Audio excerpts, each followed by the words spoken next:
The pale pink dress hung innocently in my closet, a silent testament to weeks of joyful anticipation. Each stitch whispered promises of celebration, of pride, of standing beside my only son on the most important day of his life. I'd spent countless hours picturing the perfect moment, the family photos, the warmth of belonging. Then, one ordinary afternoon, a casual phone call, a quick check on final wedding details, shattered it all into 1,000 icy fragments. My daughter-in-law, Lena, looked me dead in the eye, a smile playing on her lips that was anything but sweet, and delivered the blow. "Oh, we already got married yesterday. We only invited special people." The air left my lungs. The world tilted. Special people. The words echoed, cold and sharp, marking me as utterly, devastatingly irrelevant to the very people I had poured my entire heart and savings into for years. The uninvited guest.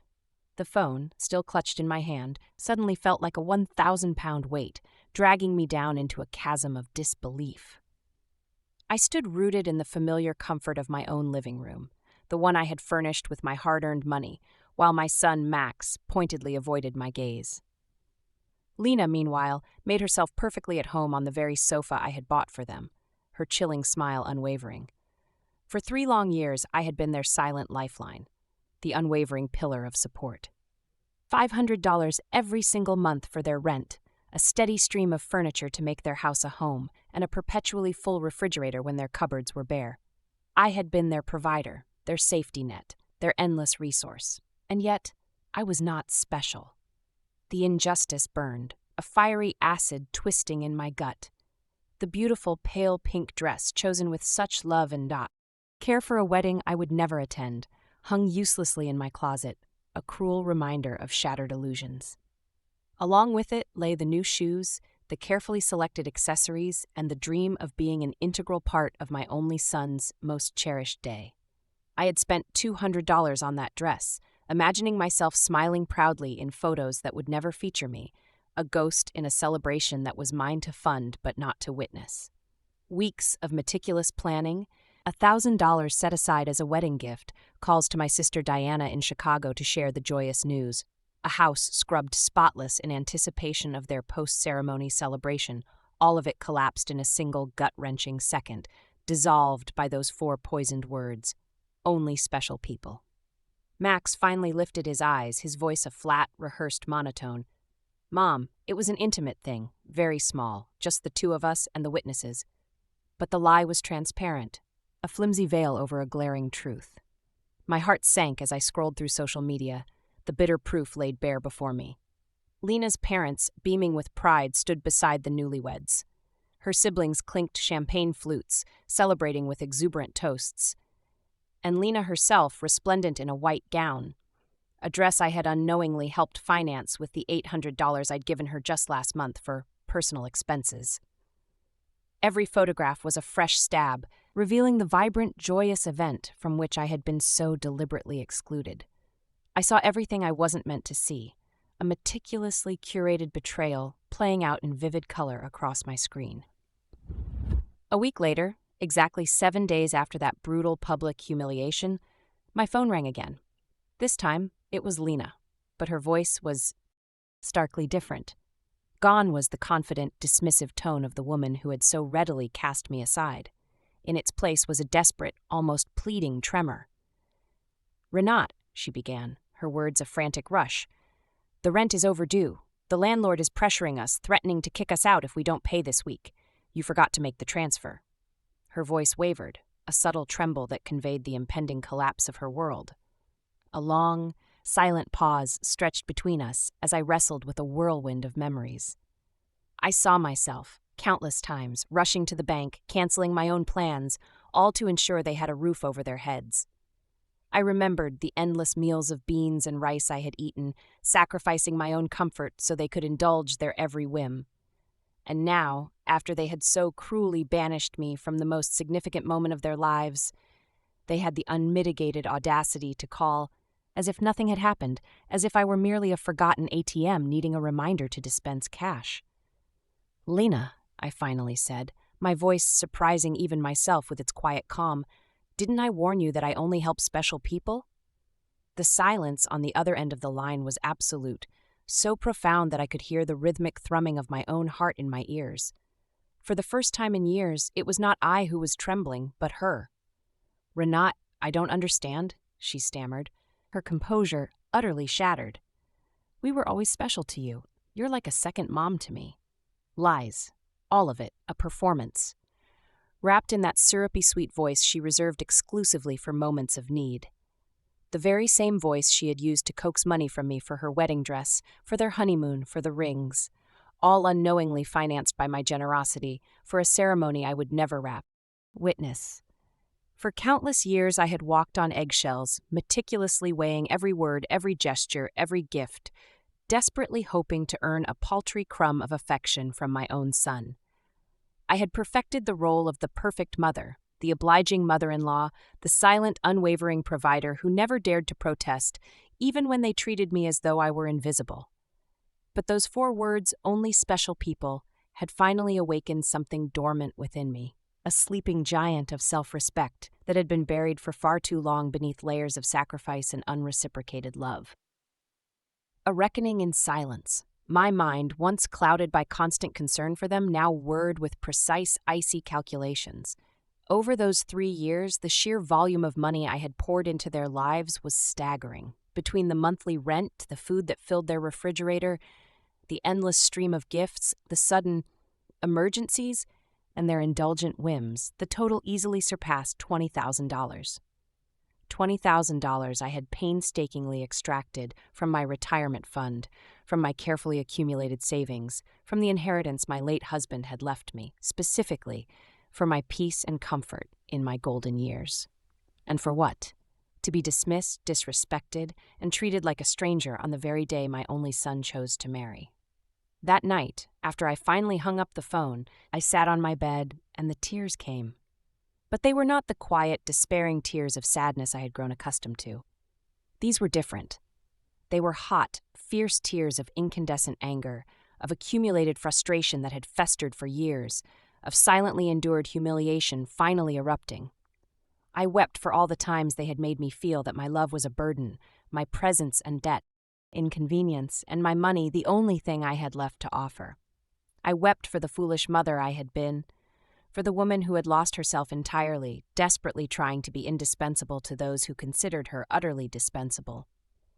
When I awoke the next morning, something profound had shifted within me. It wasn't merely the stinging pain of betrayal. It was something far deeper, colder, and immeasurably stronger. I rose from bed and looked at my reflection in the bathroom mirror. The same tired eyes stared back. The same network of wrinkles etched stories of years spent giving love without receiving it in return. But there was something new in my gaze, a steely hardness I didn't immediately recognize, a fierce determination that had been buried alive under years of quiet compliance. I walked to the kitchen and made coffee, a ritual I had performed every morning for 40 years. But this time, my mind didn't drift to thoughts of calling Max to ask how he had slept. I didn't check my phone with bated breath, anticipating a belated apology for the previous day's crushing humiliation. For the first time in an immeasurable span of time, I was my own first concern of the day. I sat at the table, the very same table where I had so often planned elaborate surprises for them, meticulously counted bills for their expenses, and silently wept when they treated me with indifference. Now this table would bear witness to something entirely different. I pulled out my checkbook, my bank statements, and began to crunch the numbers. I needed to see, in exact figures, the full extent of my own foolish generosity. $50 a month for rent multiplied by 36 months totaled $18,000. Food and supplies, approximately $200 a month, added another $7,200. Birthday gifts, Christmas presents, anniversary tokens, at least $3,000. Lena's sudden medical emergencies, $800. The car loan they never repaid, $2,500. The air conditioner repair in their apartment, $600. The living room furniture, $1,200. The grand total was a staggering $33,400. That was the precise sum of my misplaced generosity. $33,400 I had squandered from my husband's inheritance, from my pension, from the hard-earned savings I had painstakingly accumulated, penny by penny, over decades of honest labor. All that money simply thrown out the window to keep two able-bodied adults comfortable, adults who couldn't even manage the bare minimum of feigned respect. My phone rang, Max's name flashing on the screen. Ordinarily, my heart would have pounded, and I would have rushed to answer, clinging to the desperate hope that he would finally apologize, that everything had been a misunderstanding. But this time, I let it ring once, twice, 3 times. Finally, it fell silent, and I continued sipping my coffee, utterly unperturbed, as if nothing had happened. 10 minutes later, it rang again. This time, it was Lena. I let that ring, too. Then, a text message from Max appeared. "Mom, please answer. We need to talk." I deleted the message without a moment's hesitation, without even replying. At 2 o'clock that afternoon, I decided to go for a walk. It was an activity I hadn't indulged in for months, not without a specific, utilitarian purpose directly related to Max and Lena. It was always the bank for transfers, the supermarket to pick up something they needed, the pharmacy for Lena's latest medications. But today, I walked simply because I wanted to, for myself alone. I strolled past the park where I had so often brought Max as a child, memories of that sweet boy clinging to me, declaring me the best mom in the world, flickering in my mind. When had he transformed into this man, this stranger who treated me like an ATM with feelings? When had I started confusing love with money? When did I begin to believe I had to purchase my own son's affection? At the bank, the very institution where I had diligently set up all those automatic transfers, I paused in front of the door. Mr. Klein, the branch manager, a man I had known for years, saw me through the glass and offered a friendly wave. He had processed every single one of my transfers to Max and Lena, watching my account steadily drain month after month to fund theirs. I stepped inside and walked directly to his office. "Mr. Klein," I stated, my voice firm and resolute, "I need to cancel all the automatic transfers I have programmed." He looked at me, visibly surprised. For 3 years, those transfers had been as predictable as the sunrise. "Are you sure, Mrs. Richter? Did something happen?" His concern was genuine, far more genuine than any flicker of interest Max had shown in me recently. "What happened," I replied, a new light in my eyes, "is that I finally opened them." I continued, "I want to cancel everything, and I also want information on how to protect my accounts. I don't want anyone else to have access to my money." While Mr. Klein efficiently processed the cancellations, my phone vibrated incessantly. Max, Lena, then Max again. It was as if they possessed a supernatural radar, instantly detecting when their lucrative source of income was in jeopardy. I switched the phone off completely. "Mrs. Richter," Mr. Klein said as he handed me the final papers. "I apologize for intruding, but in all these years, I have seen you be incredibly generous with your family. I hope you are not being pressured into making these changes." His words touched me deeply. This man, who knew me only through bank transactions, displayed more genuine concern for my well-being than my own son. "I'm not being pressured, Mr. Klein," I countered, a small, triumphant smile playing on my lips. "On the contrary, I have finally stopped pressuring myself." As I left the bank, a strange lightness enveloped me, as if I had shed an enormous, invisible burden in that office. For the first time in years, my money was entirely my own. I had no financial obligations to people who saw me purely as a resource rather than a living, breathing person. I went home, my mind buzzing with the realization of all the things I hadn't done to please Max and Lena. The trips I had postponed to save money for them. The friends I had neglected because I was perpetually on call for their emergencies. The hobbies I had abandoned, knowing that every dollar spent on myself was one less for their endless needs. An unwelcome invasion. Upon reaching my house, a chilling sight greeted me. 3 cars parked conspicuously in front of my door. Max's, Lena's, and one I didn't recognize. Through the windows, I could see movement inside my own home. A cold dread seeped into my veins. They had keys. I had given them keys, an act of trust, believing that one day they would care for me just as I had so diligently cared for them. I took a deep, fortifying breath before turning the doorknob. It was time for the first real confrontation of my new, self-possessed life. I opened the door to a scene that would forever be seared into my memory. Max sat slumped on my sofa, his head buried in his hands. Lena paced back and forth across my living room like a caged animal, her agitation palpable. And an older man I didn't know, a stranger, sat at my dining table, casually sifting through papers. My private, personal documents.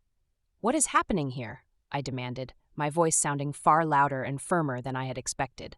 All three of them whipped their heads around, looking at me as if I were the intruder in my own home. Lena was the first to speak, her voice thick with the desperate urgency I had already heard over the phone. "Renat, thank God you're here. We need to talk. Mr. Fisher is from the law firm we consulted about your situation." "My situation?" The question escaped my lips, laced with a calm that both surprised and empowered me. "What situation? I'm doing perfectly fine." Max finally lifted his head, those eyes that once held the innocence of a child now reflecting only raw financial panic. "Mom, we went to the bank and they told us you canceled all the transfers. Mr. Klein explained that you also blocked our access to your accounts. We don't understand why you did that." Mr. Fisher, a man in his 50s, impeccably dressed in a gray suit, approached me with an outstretched hand and a smile that offered no comfort. "Mrs. Richter, I am Dr. Fisher, a family law attorney. Your children are concerned about your mental well-being and have asked me to assess the situation." I didn't shake his hand. Instead, I walked directly to my dining table and methodically gathered all my documents that he had been so brazenly reviewing without my permission. "These are my private papers," I stated, my voice unwavering. "You have no right to look at them without my consent." "Mom?" Max interjected, his voice imbued with that condescending tone he had perfected over the years. "We're worried about you. Your behavior has been very strange lately. First, you financially cut us off without an explanation. Then, you don't answer our calls. We think you might need professional help." Lena moved closer, attempting to take my hand with that practiced fake tenderness she reserved for moments when she desperately needed something. "Renat, honey, we know you're under a lot of stress. Maybe the loneliness is affecting you more than you think. At your age, episodes of confusion are normal." The word confusion echoed in my head like an alarm bell, piercing through the fog of their manipulative rhetoric. Now I understood. This wasn't about genuine concern. This wasn't about helping me. This was about declaring me mentally incompetent, about seizing control of my finances. The very same woman who had coldly informed me that they only invited special people to their wedding was now treating me like a senile old lady, a problem to be managed. "I am not confused," I declared, a newfound firmness in my voice that silenced all three of them instantly. "I am clearer than I have been in years, and you are going to leave my house right now." Mr. Fisher quickly interjected, adopting the reasonable, professional tone lawyers use when they want to sound authoritative. "Mrs. Richter, I understand you feel overwhelmed, but your children have a right to intervene if they believe your ability to make financial decisions is impaired. They have documented several concerning behaviors." The gauntlet thrown. Concerning behaviors? A harsh, almost cruel laugh escaped my throat, echoing in the stunned silence of my living room. "Like what? Deciding that my money belongs to me? Deciding to no longer finance the lives of two adults who treat me like trash?" Lena sprang forward as if I had physically struck her. "We never treated you badly. You are part of our family. Everything you have will belong to us one day anyway. We are just speeding up the process." There it was, the naked, unvarnished truth, stripped of all pretense. In their minds, I was already dead, and they were merely collecting their inheritance in advance. It didn't matter if I had 70 years or 70 days left. To them, I was nothing more than an ATM with legs, an inconvenient obstacle that had suddenly become problematic. "Out!" I commanded, pointing a trembling but resolute finger toward the door. "All three of you get out of my house." Max stood up, his face contorted into that angry, childish scowl he always made when he didn't get his way. "Mom, we can't just leave. We have obligations. The rent, the car payments, the credit card you co-signed for. You can't just cut us off from one day to the next." "I can't?" My voice rose for the first time in the entire conversation, a powerful crescendo of pent-up anger. "Who says I can't? For years, I have paid rent that wasn't even in my name. I filled a refrigerator in a house where I was not welcome. I financed a life that clearly had no place for me." Mr. Fisher calmly retrieved a folder from his briefcase and placed it on my dining table. Mrs. Richter, we have prepared some documents that could facilitate this transition. A power of attorney that would allow Max and Lena to manage your finances more efficiently. This would just be temporary until you feel better. I picked up the folder and, without even glancing inside, hurled it directly into the trash can. The only transition that is going to happen here, I declared, my voice shaking with fury, is yours to the front door. Lena dissolved into tears, but they were not tears of sadness. They were tears of pure frustration, of contained rage, of a carefully constructed plan unraveling before her eyes. You can't do this to us, Renate. We were counting on you. We made plans based on your support. We bought things. We took on financial obligations because we knew we could count on you. Obligations based on my money, I retorted, each word a hammer blow.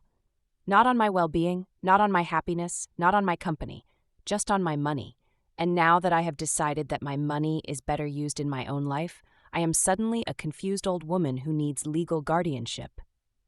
Max tried to approach me, but I instinctively took a step back. He was no longer the boy who ran into my arms when he had nightmares. He was a 35-year-old man who saw his mother as nothing more than an obstacle between himself and a comfortable life, financed by others. Mom, we made mistakes, he said, attempting a remorseful tone. The wedding was a misunderstanding. Lena was nervous. I was under pressure. We can fix this if you just become reasonable again. Reasonable? The word tasted bitter, like ash in my mouth. Being reasonable means continuing to pay for your life while you treat me like a stranger? It means pretending it doesn't hurt to have been excluded from the most important day of my only son's life? Mr. Fisher began to pack his papers with the efficient detachment of someone accustomed to having proposals rejected. Mrs. Richter, this is not over. Your family has legal options. If you are indeed making irrational decisions due to mental health problems, a judge can determine that you need guardianship. His words were a physical blow, a chilling confirmation that this was not merely a manipulative family visit. It was a genuine legal threat. They wanted to declare me incompetent, to strip me of the right to manage my own affairs. Mr. Fisher, I said, meeting his gaze directly, my voice laced with a cold warning, I suggest you do your research thoroughly before you threaten a 71-year-old woman who has managed her finances flawlessly for 40 years, who raised her son alone after the death of her husband, who ran a household and worked honorably until retirement, and who until last week financially supported 2 completely capable adults. Lena, her tears abruptly ceased, looked at me with a coldness that finally revealed her true, unvarnished face. This won't stay like this, Renate. We have rights, and lawyers too. Perfect, I replied, a chilling calm settling over me. Hire all the lawyers you want, with your own money. Why, of course, because mine is no longer available to finance your legal tantrums. The 3 of them walked toward the door, their wounded dignity palpable, like people unaccustomed to being told no. Before he stepped outside, Max turned to me one last time, his voice laced with venom. Mom, this is going to end very badly for you. You're going to end up alone, with no one to take care of you when you really need it. Max, I said, a profound sadness in my voice, but also a crystalline clarity. I am already alone. The only difference is that now it's by my own choice, not by your neglect. As I closed the door behind them, I stood in my living room, enveloped by the most beautiful silence I had heard in years. It was the silence of freedom. That night, I couldn't sleep, but not out of sadness or regret. My veins pulsed with the exhilarating adrenaline of having finally reclaimed control of my own life. I lay awake in bed, my mind sharp and strategic, planning my next steps like a general preparing for battle.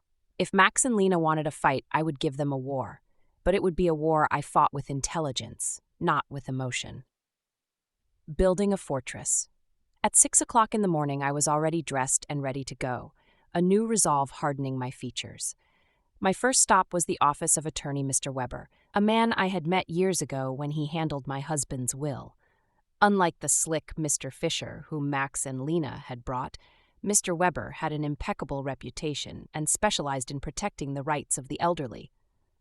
Mrs. Richter, he said gravely, after I had recounted the entire situation, What your children tried to do yesterday is far more common than you think. It's called elder financial abuse, and it is a federal crime. The fact that they entered your house without permission and reviewed your private documents also constitutes a violation." His words were a strange mixture of calming and worrying. They calmed me because they validated my sanity, confirming that what had happened was, indeed, deeply abusive. They worried me because I realized the situation was far more serious than I had initially imagined. "We have to document everything," Mr. Weber continued, already making notes. "Every transfer, every gift, every instance they pressured you for money. We will also change your will to protect your assets from any future manipulation attempts." We spent 3 intense hours meticulously reviewing my financial records.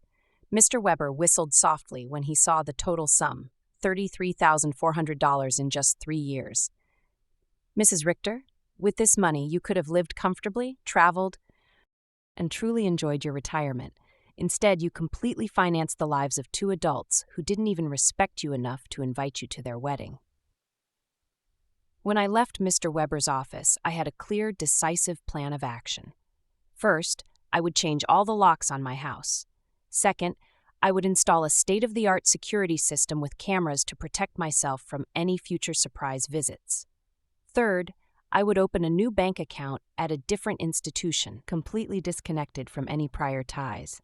And fourth, and perhaps most importantly, I would finally begin living the life I had postponed for years. My next stop was the local hardware store.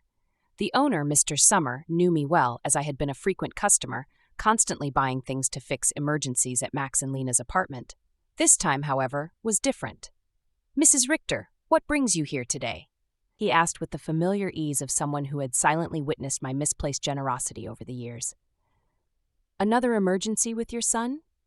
"No, Mr. Summer," I replied, a small, resolute smile playing on my lips. "This time, it's for my own house. I need to change all the locks, and I want them to be of the best possible quality." He looked at me, surprised, but thankfully asked no further questions. As I was choosing the locks, his son Ethan, who installed security systems, happened to walk by. It felt like Providence in action. "Ethan," I told him without hesitation, "I also need to install surveillance cameras, the complete system. The price is not an issue." While they were preparing everything for the installation the following day, my phone rang with an unknown number. It was Lena, calling from someone else's phone because I had already blocked her number after the previous day's confrontation. "Renat, it's Lena. Please don't hang up. We need to talk like civilized adults." "Speak," I said, my tone dry and unyielding. "Listen," she continued, her voice attempting to sound conciliatory. "I understand you're upset about the wedding. It was a mistake. Max and I have talked about it, and we want to make it up to you. How about we have a special dinner to celebrate our wedding with you? We can do it at your house, cook together like we used to." The manipulation embedded in her words was so transparent, so utterly obvious, that I almost laughed aloud. "Lena, how much rent do you owe exactly?" The sudden, abrupt silence on the other end confirmed that I had struck a nerve. Well, it's 2 months, $1,000 total. But I'm not just calling for that, Renat. We really miss you in our lives." "Do you miss me or my money?" I asked directly, cutting through her manufactured sentimentality. "Both," she replied, with a surprising, albeit fleeting, flash of honesty. "Renat, I won't lie to you. Yes, we need your financial help, but we love you too. You're important to us."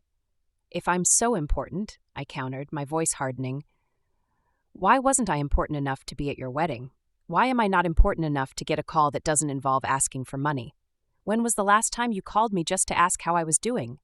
Another heavy silence. We both knew the answer. Never.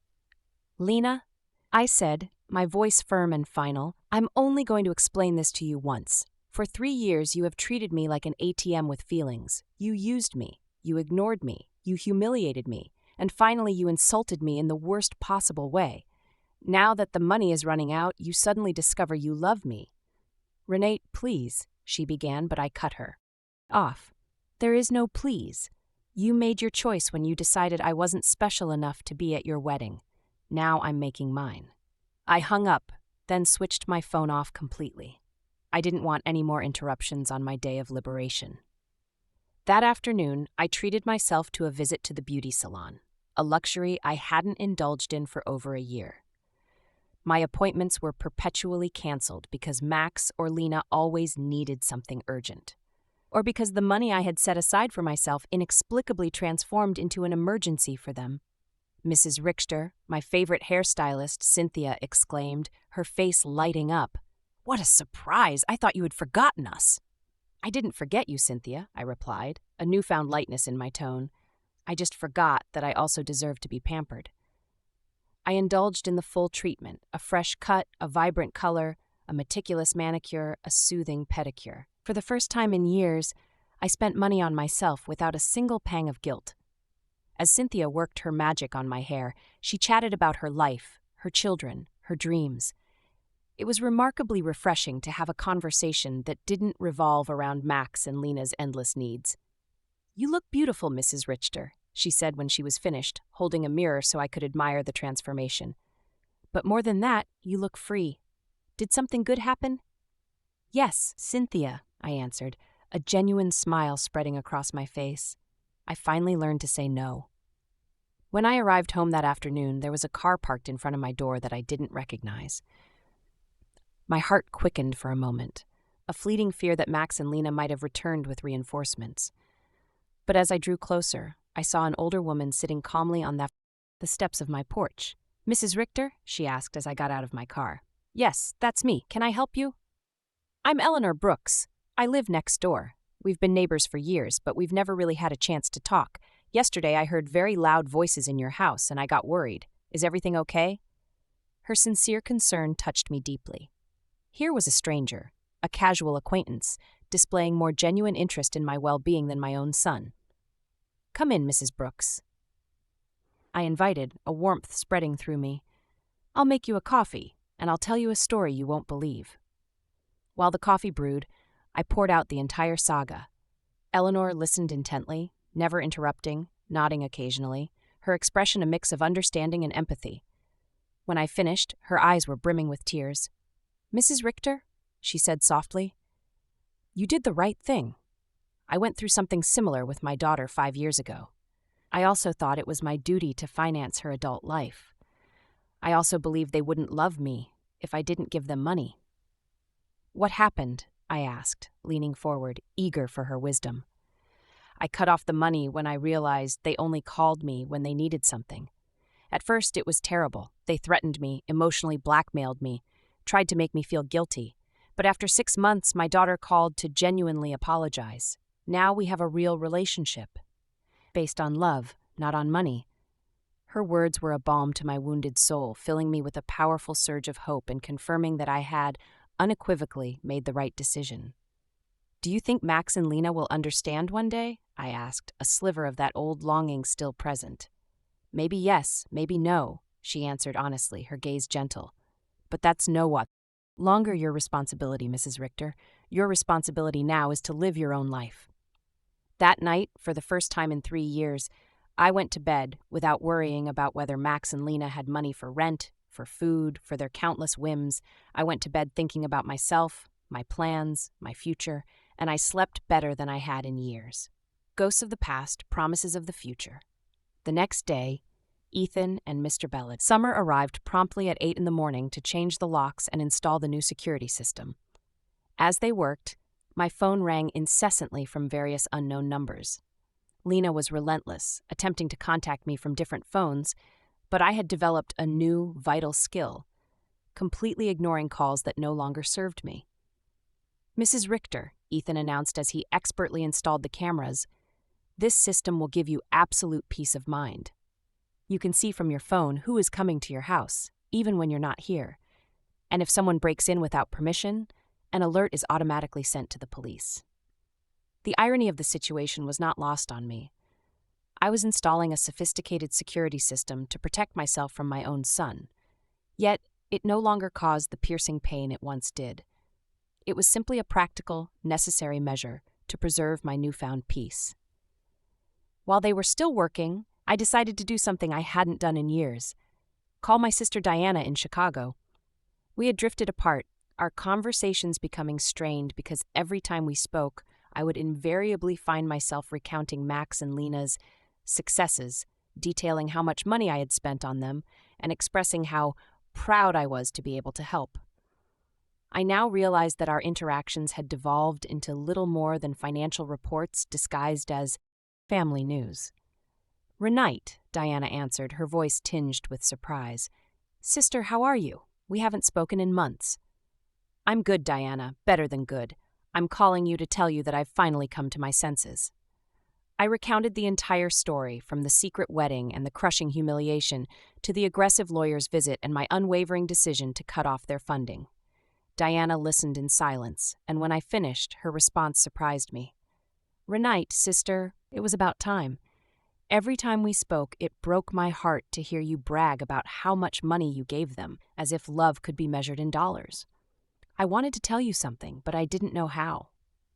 "What did you want to tell me?" I asked, a knot forming in my stomach.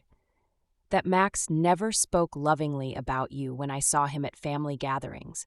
It was always, 'My mom helped me with this,' or 'My mom bought me that,' but never, 'I miss my mom,' or 'I love my mom.' It was as if you were a service provider, not a person." Her words stung, but it was a necessary pain, like a surgeon cleaning an infected wound. It hurts, but it's part of the healing. "You know what else I noticed?" Diana continued, her voice softer now. "Lena always spoke about you in the future tense. When Renate is no longer here, we can remodel her house, or, when we inherit, we will invest in the business. As if they were waiting for you to die to really live." This revelation hit me like a bucket of ice water. They didn't just see me as an ATM. They saw me as a temporary obstacle between them and their money, an inconvenient impediment to their desired future.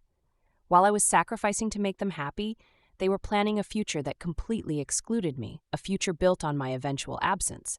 After talking with Diana, I sat in my kitchen, processing the deluge of information. Years of marriage to a man who truly loved me, 35 years of raising my son alone after my husband's death, and 3 years of financing 2 adults who saw me only as a $100,000 obstacle. The doorbell rang, and on the new camera screen, I saw Eleanor holding a mug. I opened the door, and she offered me a fresh brewed coffee. "I thought you might need some company after everything you told me yesterday," she said with that sincere smile I had quickly come to appreciate. We sat in my living room, and Eleanor shared more details from her own harrowing experience. "My daughter said the exact same thing to me that Lena says to you. You're like a second mom to me. We're special to you. Everything will be ours one day anyway." Those are rehearsed phrases, Mrs. Richter. They learn them from the Emotional Manipulation Handbook. "Do you think such a handbook actually exists?" I asked, half joking, a bitter laugh escaping my lips. "Not officially, but it seems everyone reads from the same book. Chapter 1 is Make Her Feel Indispensable. Chapter 2 is Create Constant Financial Emergencies. Chapter 3 is When She Resists, Question Her Mental Health." We laughed, but it was a bitter laugh, a poignant blend of humor and tragedy, recognizing such predictable patterns in our own children's behavior. "Did you ever feel guilty for cutting off the money?" I asked Eleanor. "Every single day for the first 3 months," she answered honestly. But then I started to see the results. My daughter had to get a second job. Her husband stopped playing golf every weekend and started looking for extra work. They learned to live within their means, and more importantly, they learned that I was a person, not a resource. That afternoon, I decided to do something I had postponed for years: visit my husband's grave. I always made excuses not to go, claiming Max or Lena needed something urgent, or that the taxi fare was better invested in one of their emergencies. The cemetery was quiet, beautifully serene. Robert's grave looked a bit neglected, as I hadn't been there to clean it in months. I sat on the grass beside his headstone and talked to him as if he were still alive. "Robert, my love, I think I lost myself for a while. After you left, I poured all my energy into Max. I wanted to be the best mother in the world, thinking somehow he would grow up without a father. But I think, in the process, I forgot to be myself." The wind blew gently, and for a moment I felt as though he was truly listening. "Our son has become someone I don't recognize. Or maybe he was always like this, and I just didn't want to see it. His wife is, well, you know how she is. The money you left for me to live peacefully, I spent it taking care of them. But not anymore, my love. I have learned. I carefully cleaned his grave, replaced the withered flowers with fresh ones, and stayed there for another hour, simply basking in the profound peace. For the first time in years, I was not in a hurry to get home to solve a crisis for Max and Lena. When I got home, 3 cars were parked in front of my door again. My heart raced, but this time I was prepared. The cameras showed me it was Max, Lena, and 2 other people I didn't recognize. Everyone seemed agitated, talking to each other, pointing at my house. I didn't get out of the car. Instead, I called Mr. Weber, my lawyer. Mr. Weber, they are at my house again. This time, they've brought more people. What should I do? Don't get that out of the car, Mrs. Richter. I'll be there right away, and I'll call the police. After our conversation yesterday, I requested a temporary restraining order. They are not allowed to be on your property. Minutes later, Mr. Weber and 2 police patrol cars arrived. I watched from my car as the officers spoke to Max and Lena. I saw my son gesticulate angrily, saw Lena crying again, but this time her tears did not move me.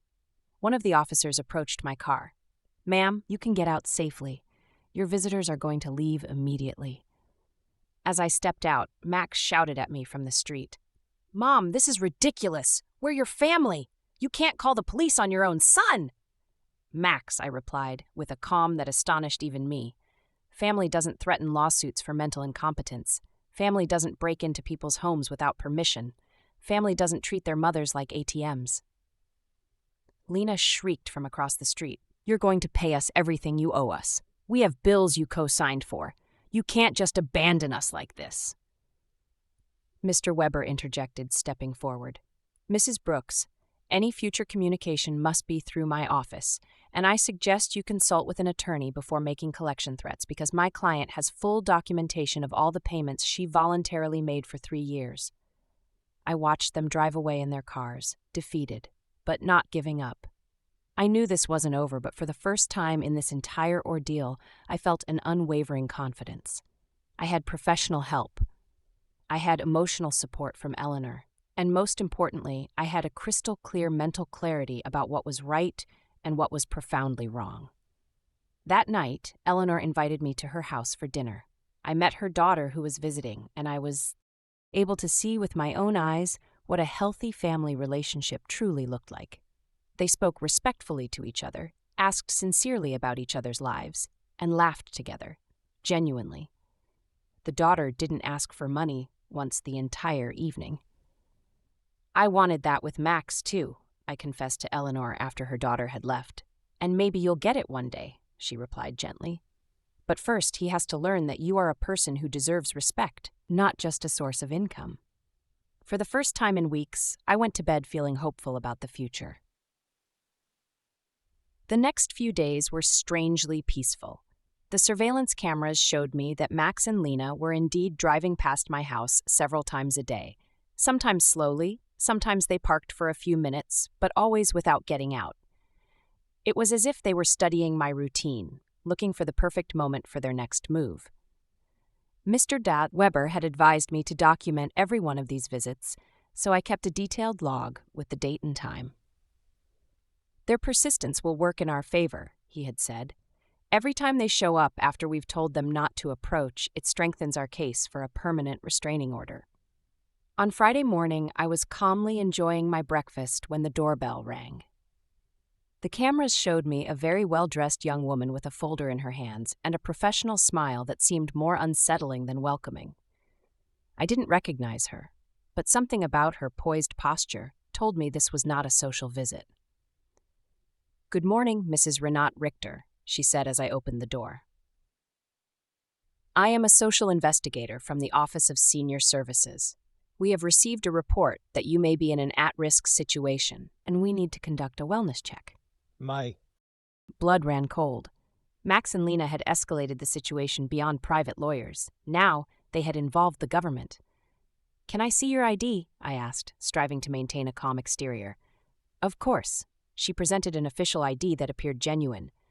"I am social worker Mrs. Schmidt. Can I come in and talk to you?" I let her in, understanding that a refusal would only worsen my case.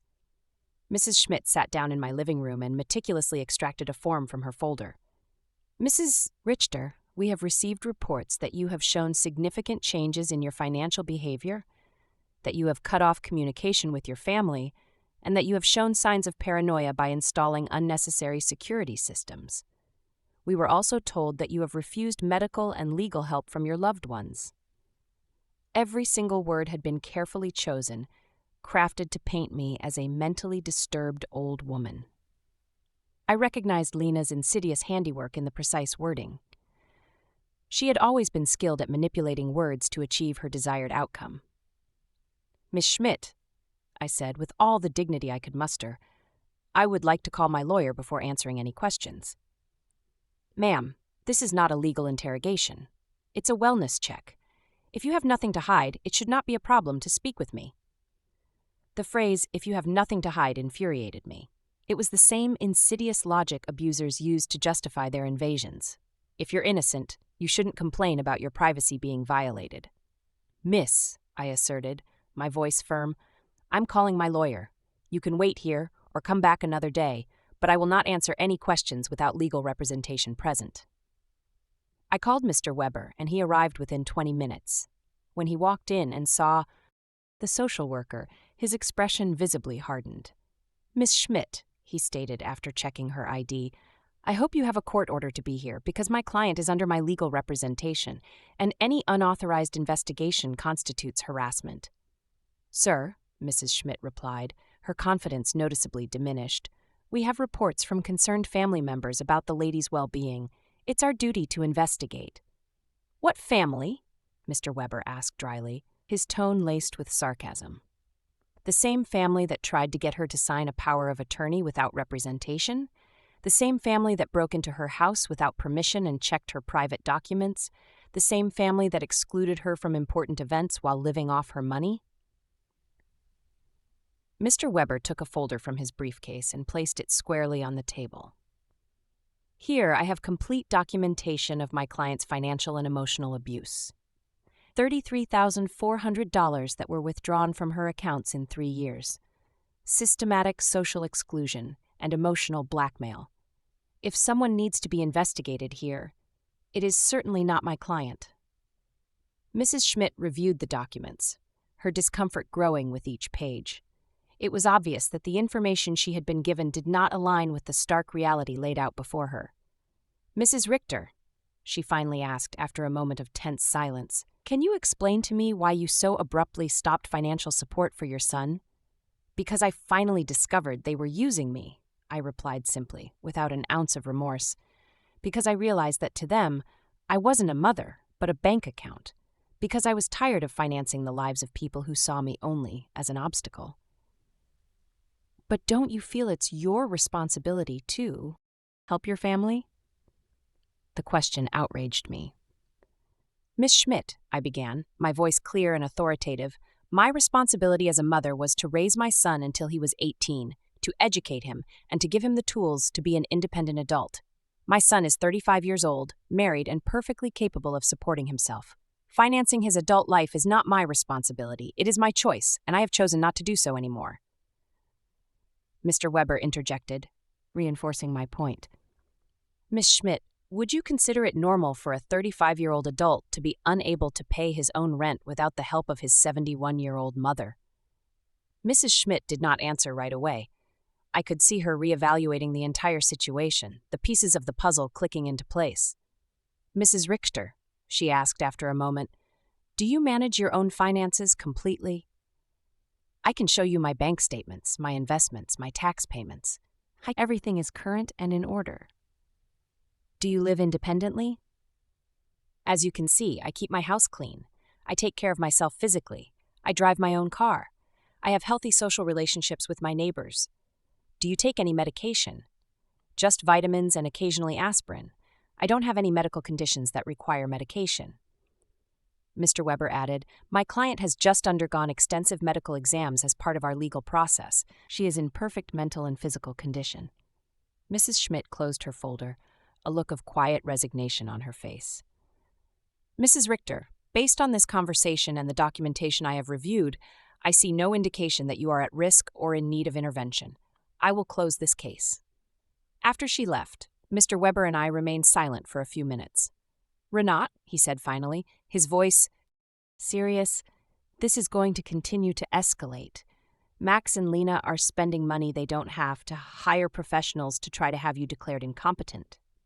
"Does that mean they are desperate?" I asked, a tremor in my voice despite my newfound strength. "It means exactly that. What else can they do?" "They can file a lawsuit for incompetence. It's expensive and hard to win, but if they find a sympathetic judge and a psychiatrist willing to testify in their favor, they could get a guardian assigned." The thought terrified me. They could still take control of my money. "They could try," Mr. Weber countered, his voice reassuring, "but we have solid evidence that you are completely competent and that they are motivated by greed and not by genuine concern. We are going to fight this." That afternoon, I called Diana to vent.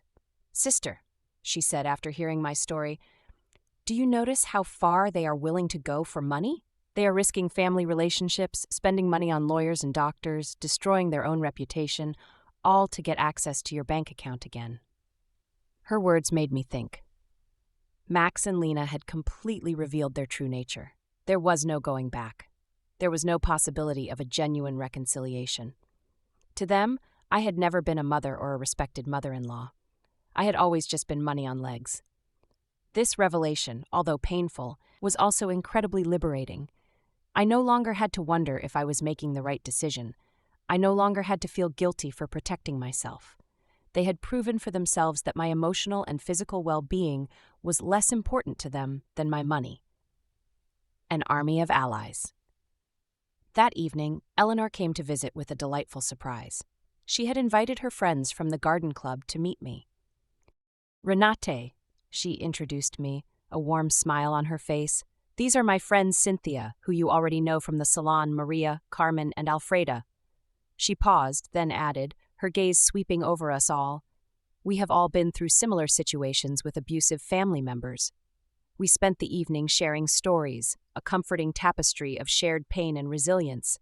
Maria had had to set firm boundaries with a brother who relentlessly badgered her for money. Carmen had painfully severed her relationship with a daughter who only made an appearance when her financial needs arose. Alfreda, with a sigh of weary experience, had even had to change her will after discovering her grandchildren openly considered her their personal retirement plan. "What hurts me the most," I confessed, my voice soft with lingering sadness, "is not losing the money I gave them, but realizing that I never truly had the love I thought I had." "Renat," Alfreda said, her voice imbued with the profound wisdom of her 80 years, "true love cannot be bought or sold. If you had to pay for it, it was never real." Her words were a balm for my wounded soul, a powerful truth that resonated deeply within me. She was right. I had bought attention, not love. I had meticulously financed an illusion. "You know what I've discovered?" I said to my new friends, looking around at their understanding faces. "That loneliness surrounded by people who don't love you is worse than being lonely on your own. At least now, when I am alone, I am in good company." Everyone laughed, a warm, genuine sound, and we clinked our glasses together, toasting to our newfound wisdom, to our hard-won peace. That night, after my new friends had departed, I sat in my garden, contemplating the vast, star-studded sky. The stars shone brighter than ever, or perhaps I was simply seeing them with clearer, more discerning eyes. For the first time in my adult life, I was completely and utterly alone, financially speaking. I had no dependencies, no crushing financial obligations to anyone but myself. And instead of scaring me, this reality excited me beyond measure. I could travel when I wanted. I could finally remodel my house. I could buy myself beautiful clothes without guilt. I could donate to charities that held deep importance for me. I could invest in my own future instead of perpetually financing the present of ungrateful people. Freedom tasted like hope, pure and intoxicating. And for the first time in years, I genuinely wanted to plan my future. The battle for dignity. A month after the social worker's visit, I thought I had finally won the war. I had settled into a beautiful, serene routine. I calmly had breakfast and read the newspaper, tended to my flourishing garden, enjoyed leisurely lunches with Eleanor or one of my new friends.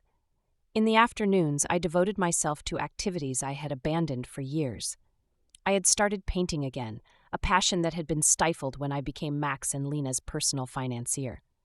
But on a Thursday morning, while I was painting vibrant flowers on my new easel, Mr. Weber came to my house with a grim expression that sent a chill down my spine.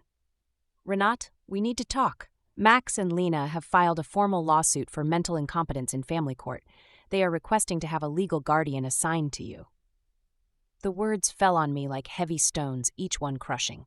I knew it was a possibility, a lingering threat, but hearing it articulated made it terrifyingly real. "Does that mean they can take control of my money?" I whispered, my voice barely audible. "If a judge determines that you are unable to manage your affairs, yes, he could place Max as your legal guardian, which would give him full control over your finances." I sat down heavily on my sofa, the immense weight of the deepest betrayal I had ever experienced settling upon me. My own son was attempting to legally declare me incompetent, all to steal my money. "Mr. Weber, what evidence could they possibly have?